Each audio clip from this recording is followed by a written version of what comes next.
Selamat datang di Geografi Channel. Kali ini kita akan membahas mengenai teknik analisis data sistem informasi geografi. Teknik analisis SIG ada 6, yaitu mulai dari klasifikasi, scoring, buffering, network, overlay, dan 3D analysis. Kita mulai dari klasifikasi. Klasifikasi yaitu pengelompokan atau penggolongan. Jadi, suatu data akan dikelompokkan atau digolongkan berdasarkan kriteria tertentu yang sama. Kemudian ada scoring. Scoring adalah pemberian nilai pada suatu data, nilai atau skor berdasarkan kriteria. Jadi tidak lanjut dari klasifikasi. Perhatikan contoh berikut. Berikut adalah data klasifikasi dan nilai atau scoring kelas tebal volume tanah atau ketebalan tanah. Pada nomor 1 diklasifikasikan dengan Romawi 1, yaitu tandanya dia tebal tanah kurang dari 25 cm. Jadi tanah yang tebalnya kurang dari 25 cm dikelompokkan menjadi 1 dan diberi tanda angka 1 atau diberi klasifikasi kelas 1. Dan di kelas 1 ini diberi skor 1 pada kanan di tabel itu. Kemudian selanjutnya adalah network atau jaringan. Network atau jaringan ini berhubungan dengan segala sesuatu yang berkaitan dengan jaringan, misalnya jaringan jalan, komunikasi, transportasi, dan lain sebagainya. Contohnya adalah menentukan rute paling efektif. Jika kalian perhatikan pada slide ini, jika kita dari Rektorat ITS akan menuju ke Bandara Waru, maka kita akan ditunjukkan jalan atau rute tercepat. Jadi, mana yang paling efisien dan efektif, itu yang akan ditunjukkan oleh sistem dari informasi geografi. Jadi, fungsi dari network adalah untuk menjadikan lebih efektif dan efisien suatu data di kehidupan sehari-hari. Dan selanjutnya adalah buffering. Buffering adalah memberikan segmentasi atau batasan. Jadi, ada batasan-batasan tertentu dari suatu data. Contohnya, misalnya ini. Jika kalian perhatikan, garis panjang biru ini merupakan aliran sungai.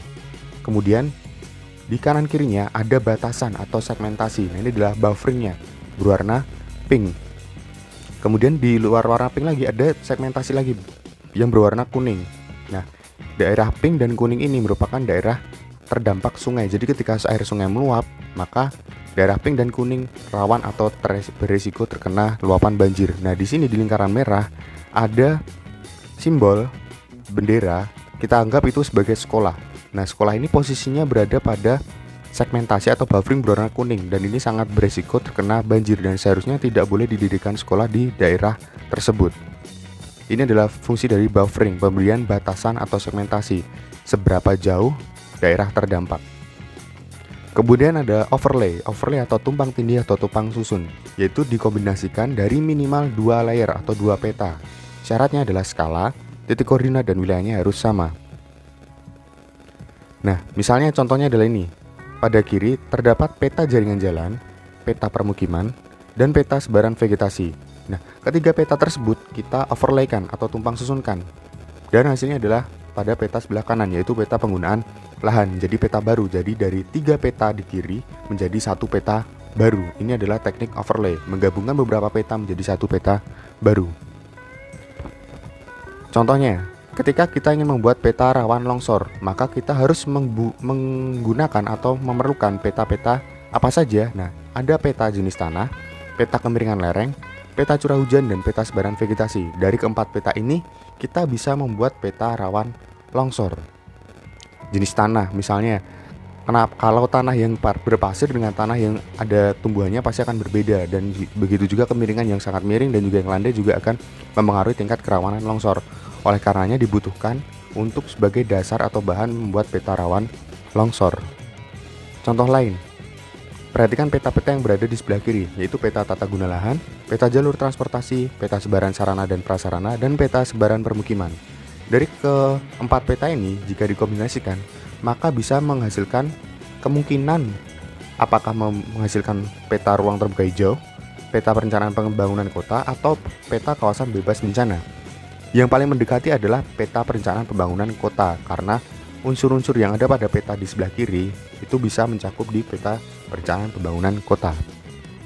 Selanjutnya, jika ada peta tinggi gelombang, peta arus laut, dan peta bentuk garis laut, serta peta tutupan lahan pantai, maka peta-peta tersebut akan berpotensi atau menghasilkan peta gelombang ekstrim dan abrasi.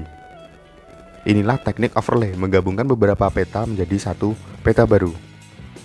Yang terakhir adalah teknik 3D analysis. Fungsi ini kita seolah-olah bisa melihat peta yang 2 dimensi menjadi peta menjadi 3 dimensi. Misalnya adalah ini, peta kemiringan lereng yang kita hanya melihatnya 2 dimensi.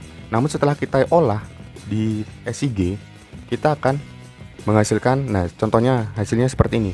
Warna-warnanya lebih bervariasi dan lebih detail, dan keterangan warnanya ada di sebelah kiri. Misal warna merah ini menunjukkan bahwa lereng menghadap ke utara. Jadi warna merah yang ada pada peta menunjukkan lerengnya menghadap ke arah utara. Begitu juga yang lainnya.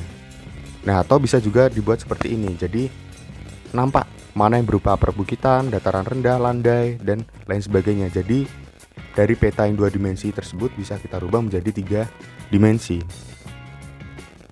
Sekian, terima kasih. Glory Geografi.